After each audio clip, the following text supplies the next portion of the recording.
Do you know that, sadly, 1 in 3 women worldwide experience physical or sexual violence in their lifetime? Good morning and welcome to today's episode of Women Empowerment Program, being organized and sponsored by the Rule of Law and Empowerment Initiative, also known as Partners West Africa, Nigeria. My name is Nkem Okereke, your host for the show, and I'm here with my co-host, Ijoma Igwe. Sexual and gender-based violence, popularly known as SGBV, remains one of the most prevalent and persistent issues facing women and girls globally. Conflict and other humanitarian emergencies place women and girls at increased risk of many forms of gender-based violence. They also reported that women survivors of SGBV consistently report negative impacts on physical, mental, and reproductive health. Often, negative health and social consequences are never reported because women did not disclose gender-based violence to healthcare providers or other services like the legal services or even the traditional authorities because of social norms that blame women for this assault. As we prepare for the 16 days of activism, we shall be discussing sexual and gender-based violence and its effects on gender equality. We'll go on a short break now and then come back with our guests for this topic.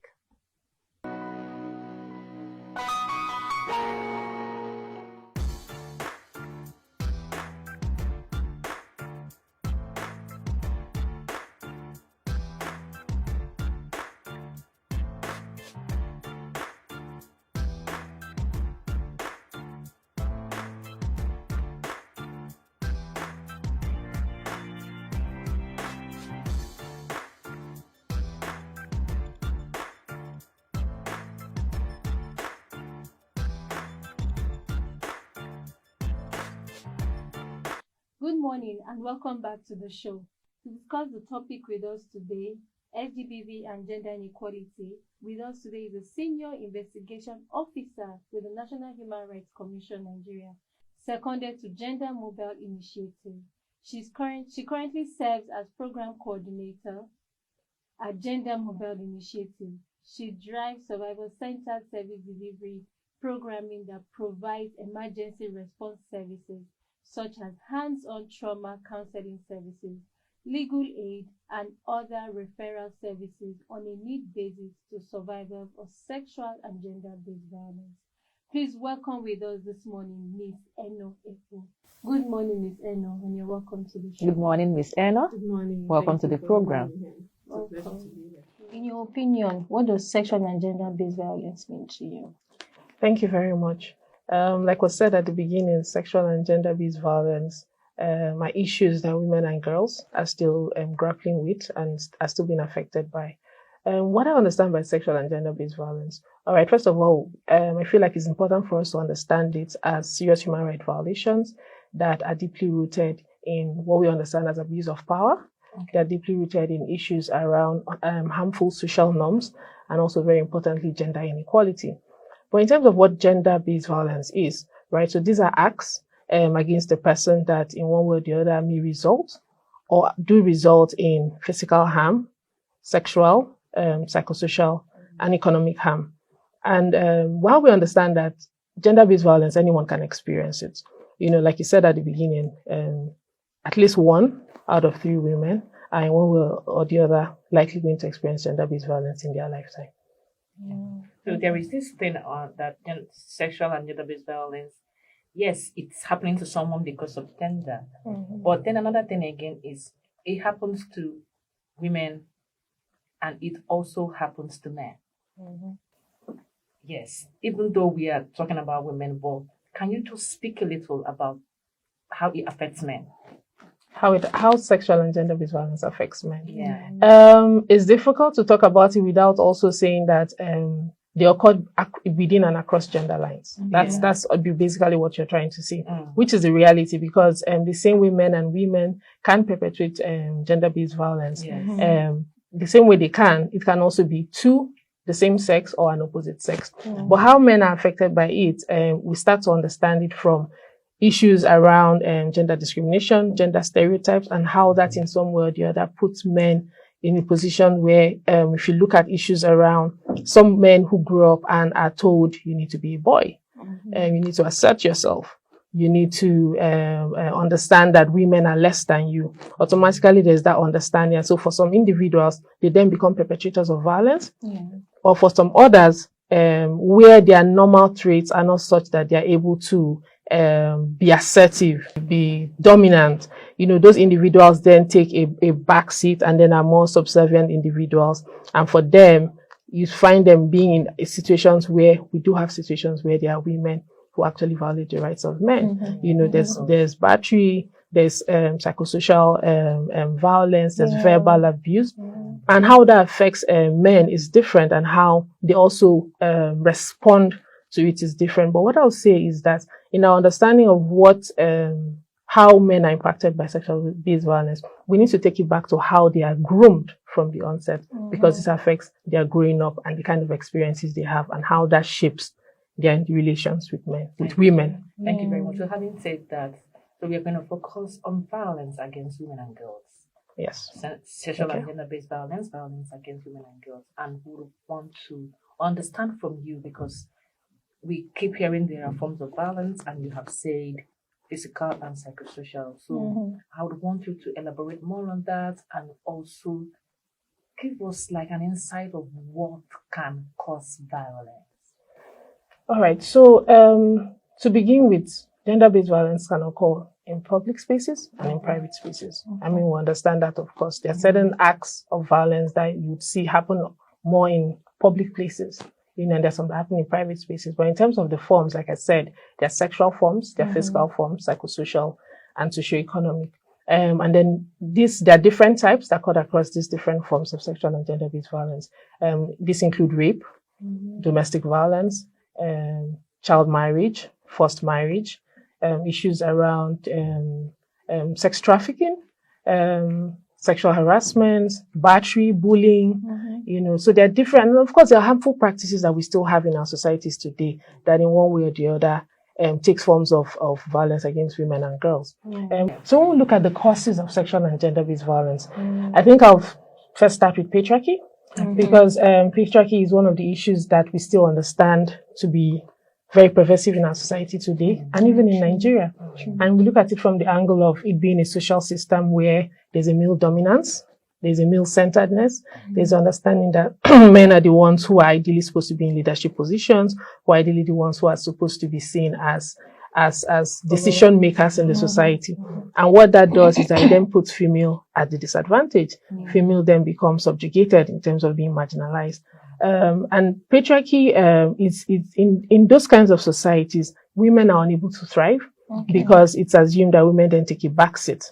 And this is normalized as a result of adverse social norms. These are social norms that in one way or the other assume that men are the ones that are supposed to be ambitious. They are the ones that are supposed to be seen in those positions. So women in those realities are unable to take up positions where they are able to access resources and they are able to access opportunities and have control over those resources. Now, something I think I must also touch on is when we understand patriarchy, we see that there are instances where women are in many ways also entrenching patriarchal norms, right? There are women who we see in one way or the other carry out acts that normalize patriarchy in our society.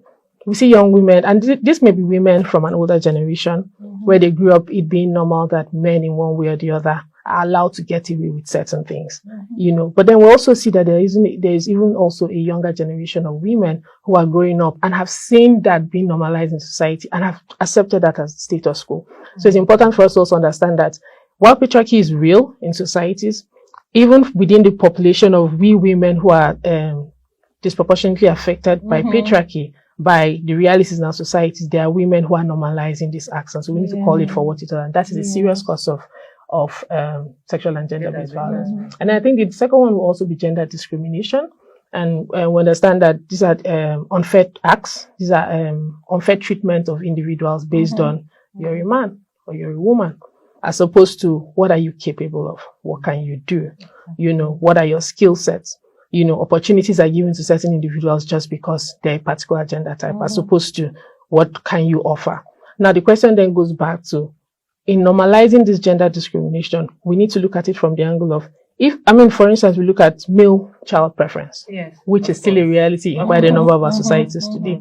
But the question is, if you have put a male child and you put a female child and you allow them have the same opportunities, you allow them have access to the same kind of quality education, you allow them able to access opportunities as they grow older in the workspace, in being able to contribute, back to their society, you'll find that they're able to compete equally with their counterparts. Yeah. So it no longer becomes a thing of, just the mere fact that a child was born male, automatically they are the preferred gender as opposed to a female. So in a nutshell, I'm sorry for cutting you short. You said something about patriarchy and all. So it means that men already have this notion that I am supposed to be leading, I'm supposed to be here, I'm supposed to be at a particular position. Then when a woman tries to show that, okay, I'm actually equally capable of what you are capable of, it can result to maybe physical abuse or verbal abuse or maybe psychosocial abuse or whatever type of abuse because of the fact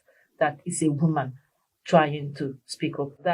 Absolutely. And this also plays into one of the causes which I was going to touch on, but it actually helps me respond to your question. But that's the reality. When you find women who want to speak up against that status quo where they're supposed to take anything and just keep quiet, they're immediately clamped down on by their male partners or by even the women are close to them, some of them. And that sometimes relates to what you can look at as poverty and low economic status of women. So you see that sometimes the fact that a woman is in a situation where she's not able to have the kind of economic power she requires with which she can make decisions on her own, she is forced to be dependent on a partner where they can't speak up against the kind of treatment they are getting because you need to be there anyway. Exactly. They probably will already have kids in that relationship and they're thinking, in fact, in those realities, some women can't envision themselves being able to pull themselves out of that environment, being able to thrive and have a living and be able to have a different outcome for themselves and their kids. And so it becomes a norm. And then, of course, that also plays into the children who are growing up in those hostile environments and how they also see that picture being replicated as a normal standard. And so it takes a lot of unlearning for individuals going out of that environment to be able to stop such cycle of practice and then move towards a more, we may call it egalitarian, but a more ideal gender equal society. Yeah, I like the unlearning part you said. There was something you mentioned. I just want to narrow it down to the cultural norms. Looking at FMG, female genital mutilation. Yeah, and we had the guest on the show where she said, which people does it? With what gender? It's women. So there's a lot of unlearning and relearning that needs to be done because women also have sort of like a role in this issue. Absolutely, because FGM is something.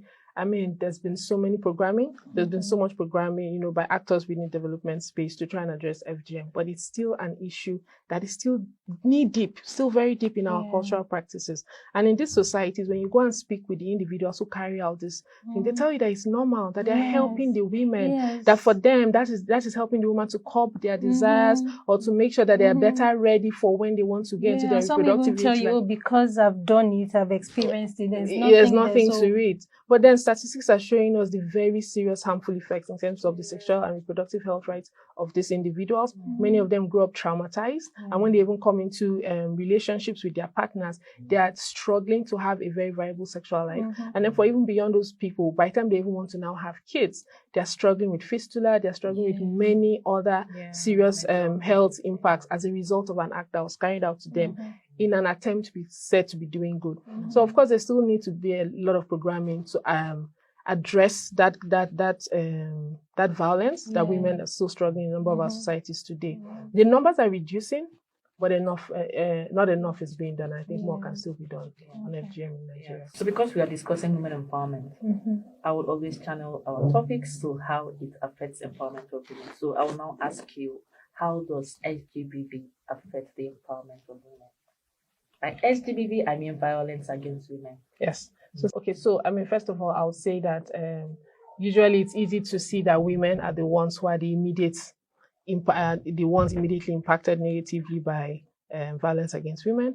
But then in the broader scheme of things, the society is negatively impacted upon, and how that places women empowerment, how that affects women empowerment are very different. Yeah. So let's start from the family, for instance, right? You see where young women and girls are unable to access education. They are unable to grow up and have their best outcomes based on the kind of education they've gotten. Automatically, their ability to be able to access opportunities may be one way or the other hindered. That, of course, determines how much access to opportunities they will have, how much they'll be able to contribute to the labor force. Their entry into the labor force will also be impacted upon. And even those ones who have small-scale businesses, when you go and check the small-scale businesses that are able to really thrive, a number of them had to eventually get an education to be able to understand how far they can have their businesses grow. If not, the many others continue to just do it as a spoon feeder, just enough to be able to eat and take care of the kids. And so they're still unable to pull themselves out of that poverty. So when we look at violence against women, we see that it directly impacts their ability to be able to be empowered because they are unable to access the kind of education, quality education opportunities. But then beyond that, we also see issues around low participation of women, low participation of women in decision-making processes. And the reality is that if you don't have women on the table where issues of women are being discussed in decision-making processes, in the making of laws, in policies, if they're not there making the decisions that are making decisions that can positively address the issues that women are struggling with, these issues are not going to be properly addressed. What we see sometimes is that there's one small program or the other that tries to bridge the gap in terms of addressing these issues, but they only go so far in terms of sustainability. So we see that women are unable to take political, are unable to actively participate in decision-making processes in our countries, because in our country, Nigeria and beyond, because there has already not been a normalization that women can actually rise into these positions. It's assumed that you're supposed to be at home, you're a nurturer, you know. So that ability for you to take a back seat, by the time it now comes to bringing up your issues, you're supposed to be bringing it up with your male counterparts. They're not going to prioritize that. So there's also that challenge in terms of women empowerment in that angle. And then the third one is when we look at what we can call the feminization of poverty. So it appears that poverty is feminine. Exactly. Poverty seems to be taking a female face, right? And that is because when you look at the statistics, it looks like, I mean, you go back to 1995, the Beijing conference and platform for action. At that time, we're looking at about 70% of the world population that is poor being more women than men. Now look at us 20 years plus after. It looks like the statistics are even rising as opposed to going down. So the reality is that women are unable to still be empowered the way they should because systems have not been in place in terms of programming, in terms of policies that speak to these issues and really allow women to be able to recover their disadvantages and be able to come back and build back and contribute to their society.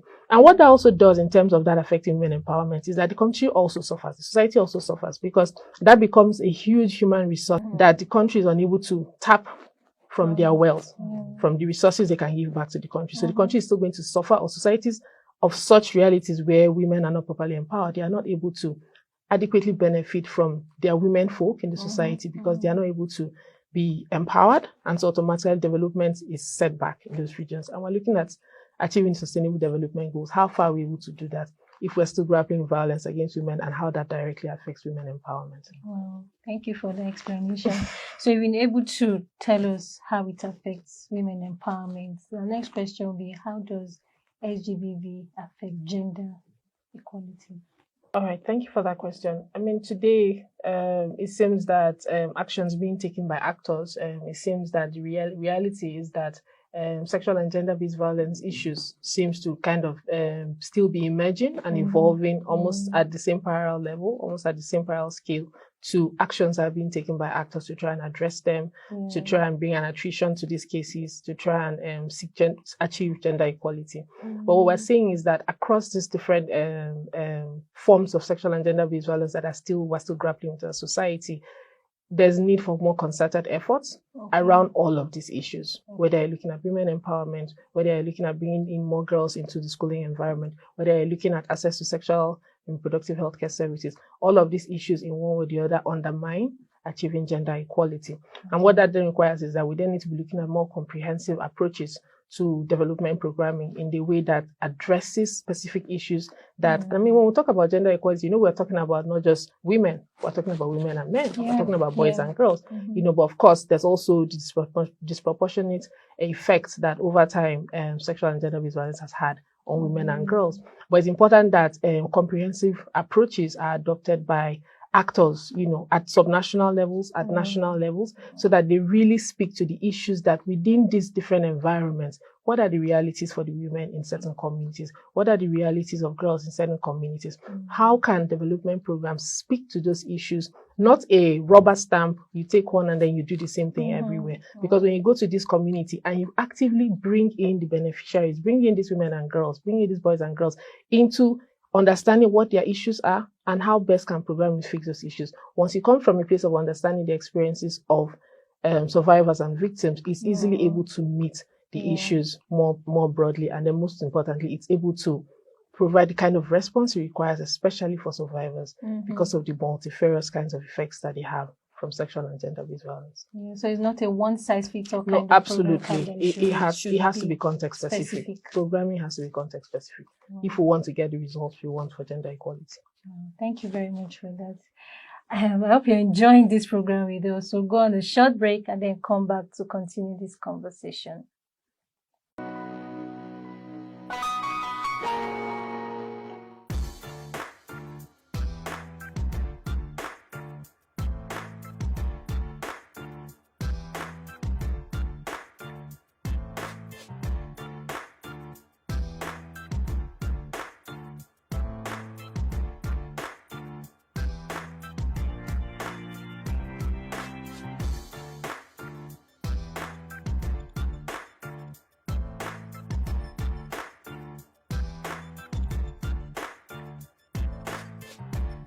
Back. I hope our viewers are enjoying this interesting but sad topic on SGBV and its effects on gender equality. We've discussed what SGBV is, what causes SGBV, different forms of SGBV, but then again, we have not talked about how it can be reduced or prevented. So we need you to throw a little light on that. Absolutely. I mean, if we're looking at bridging the gap on gender equality, if we're looking at ensuring that we end this pervasive effect on women and girls, we definitely need to talk about how to prevent and respond to it. And so it's definitely important to prioritize prevention mechanisms, the ways that we can mitigate risk, and then, of course, ways to respond to it. I think the first thing I'll say is that it's important that we deconstruct adverse gender norms in our societies. And these are attitudes that in one way or the other perpetuate sexual and gender-based violence. And so to do that, it's important that we engage male folks as well as the female folk. And bringing them in is with the understanding that they should be brought in as partners, as equal change agents in the kind of vision we want to see in achieving gender equality. Because these are individuals within their communities that can make a difference and change these issues. And it also becomes important that these individuals are brought in because it can help to dismantle the structures of patriarchy, dismantling the structures around norms that we've normalized in our society that make violence against women and girls thrive. And then also it's important that we also speak to the legal frameworks that we have in place. That will definitely go a long way in addressing and reducing sexual and gender-based violence. So when we look at the implementation of legal frameworks we have in place, we do have legal frameworks in place. We have a lot of laws, we have policies in place that speak to these issues. How effective they are in terms of implementation becomes a different conversation we need to be very thorough about. And then, of course, more importantly, is improving institutional response and support for victims of sexual and gender-based violence. That way, people are more aware of these issues, people know where they can seek support, and then we're able to seek justice on behalf of victims whose rights have been violated. Okay, so you talked about some legal frameworks that we already have to help reduce or prevent SGBV. So this legal framework, I know one, the VAP Act. I don't know how the Violence Against Persons Prohibition Act. Are there other ones you think you can, apart from the VAP Acts, that you think can be used to address SGBV? There are quite a number of laws in place that can address sexual and gender-based violence. I mean, first of all, we start from the Constitution of Nigeria, dignity of the human person, right to fair hearing, These are important provisions within our constitution. And then flowing from that, of course, is the VAP Act 2015, which has actually already been domesticated in about 18 states in Nigeria, but that's a long way to go in meeting the 36 states we have in Nigeria. And so it's important that we accelerate domestication of these laws, because violence against women and girls are occurring in states, but how far the laws, in terms of the criminal laws in that environment, is able to address issues will go so far. And we understand that VAP Act is one of the most progressive laws we have in Nigeria that speak to issues around sexual and gender-based violence, in terms of support for the victims, in terms of compensation for the violation, in terms of redress mechanisms, in terms of prosecution of the cases, and even the process that leads, or step-by-step process that leads up to seeking justice for individuals that have one or the other been violated against. And then, of course, beyond the VAP Act is the Child Rights Act. Child Rights Act at the moment has been domesticated, I think, about 21 states, also about between 20 and 21 states in Nigeria. We still need more states to adopt the Child Rights Act, because young girls are finding themselves in very violent situations. Young girls are finding themselves even in violent situations, whether it's a result of terrorism, extremism, and even other issues around defilement, abuse of young children, issues around slavery and sex trafficking involving young children. So how we need laws in place in these jurisdictions that can properly be implemented to address these issues. And then also about 2 states have been very progressive in adopting specific laws that speak to sexual and gender-based violence, and that will be Ekiti State and Lagos State, because they have a domestic violence prohibition law. You're aware of it. And then they also have a law that speaks to gender-based violence prohibition. And so these 2 states are really leading in terms of laws in place that speak to these issues and how far the states can go in prosecuting those cases. So before we allow you go, we will have to ask you the last question, and that is to understand what you have for people that are undergoing trauma from SGBV. What advice do you have for them? Wow. We first of all know that trauma from sexual and gender-based violence has long-term impacts on survivors. And so it's difficult to put a one-cap-fits-all in terms of advice for individuals who are struggling with sexual and gender-based violence. Because the same way their experiences, their realities are different, the way they would respond to these issues would also vary. But the first advice I'll say, first of all, is that survivors need to take ownership. They've actively engaged in their response process, in their process of recovery from a traumatic experience like SGBV. But beyond that is also to say that I think we talk a lot about encouraging survivors to speak up about their experiences. We talk about breaking the culture of silence that has engulfed sexual and gender-based violence for so long. And of course, that is important when we look at needing to take measures to address these issues. But beyond that, I think it's also important for us to speak from a survivor perspective. What are their realities? And so for me, the advice, first of all, I'll say is that survivors need to weigh the benefits and the risk of coming forward to speak up on their issues, understand when they are ready, and where they want to seek that support and help from. This is important to ensure that they get the best kind of services they can get. And then beyond that is also to advise that these individuals have to, it's important that they seek what we call trauma-informed care. These are trauma counseling that enables them to be better able to understand the experiences they've had in terms of sexual and gender-based violence, and understand how they can move past those experiences in a way that enables them still actively engage and relate with individuals in the society, and also be able to meet their goals and aspirations for their future. And then the other advice I'll have is, we sometimes forget a component of sexual and gender-based prevention and response, and these are the effect of sexual and gender-based violence on frontline workers. Frontline service providers, these are individuals who often are immersed in providing services to survivors, their day-to-day services, trying to help them through counseling, get them to a police station, help get their information documented, start the early process for these individuals, even those of them who provide health services to individuals in terms of first aid and whatnot. For these individuals, they also manage the trauma of sexual and gender-based violence differently. And so the vicarious secondary effect, secondary trauma they experience, or what we can call also transferred trauma that they experience, for these individuals, it's important that they also take time to take stock of their experiences, understand the risks that they may be going through in terms of where the work may in one way or the other be negatively impacting their mental health, their well-being, and where they need to take a step back, seek help, practice self-care, and get the kind of support they need so that when they are better healed, they are better able to provide the best services for survivors and victims of sexual and gender-based violence. Lastly, I'll just say, beyond all of this advice, when individuals are ready to speak up, when individuals are ready to seek help, let's encourage them to come forward and speak up in terms of seeking justice for these issues, because that is the only way we can break the cycle of sexual and gender-based violence.